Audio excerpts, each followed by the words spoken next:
Welcome back, everyone. Thank you for stopping by and taking the time to watch our channel. If you like our content, you might consider subscribing. Today I'm talking about extending the life of your peppers. Now, it will depend greatly on what zone you live in. We live in 7B for reference, and covering the peppers up because we've had some cold morning temperatures. They still done pretty well despite getting down into the 50s, but I know peppers are a hot weather crop, and so are tomatoes.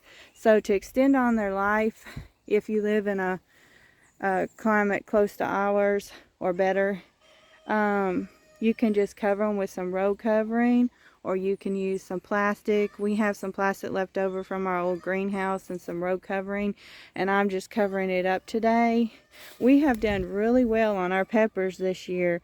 We have, I just found something on the ground.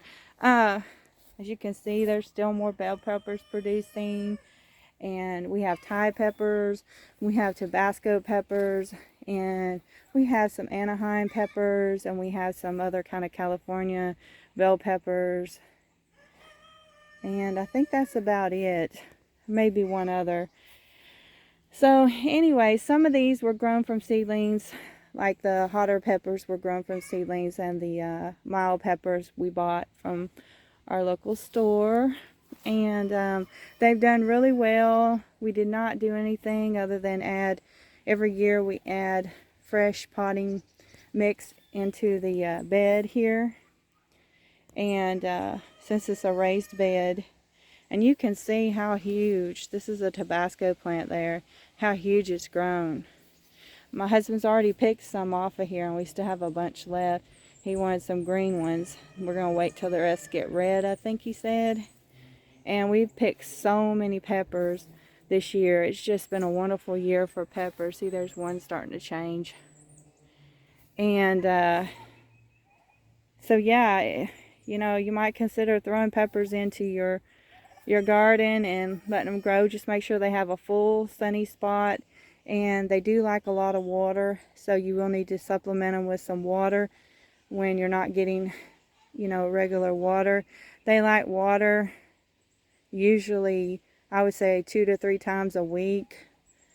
But anyhow, we've gotten pretty good rain, so we've only had to water them on occasions, and they've done really well. So now I'm fixing to cover them to try to extend them on out a little longer and see if we can keep at least the peppers that are on there until they're full grown, and then pick all those. And then after that, I'll probably clear out the bed and prepare it for something else. But all we do is, like I said, is add fresh potting mix to all our raised beds every year.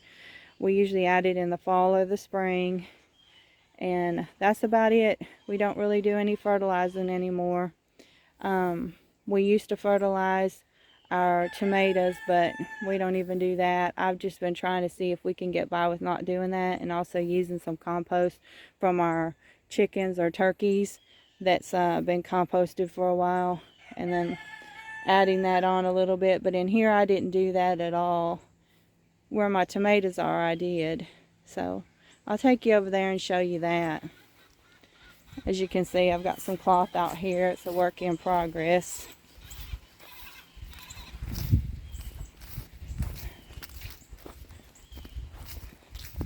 So our tomatoes probably need to be covered too. I might have to get my helpers out here for that. But these are our tomatoes. We have, I think, Better Boy, Better Girl. And we have this netting over here, if you see it in front of the camera. We have some Romas. We have some Huskies. We just got through picking some more, so there's really not any ripe ones on here. And as you can see, this one's grown way up here. So they're definitely a vine. Of course, I always knew that, but for those of you that might be new to gardening, they are a vine, and they like to grow up. There's a peek at some winter squash we'll be picking later.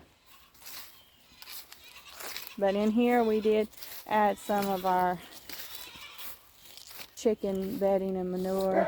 It's been sitting over, I guess, a year or two. So anyhow, have a sunshiny day. I hope that gives you some ideas and some hopes for your garden next year.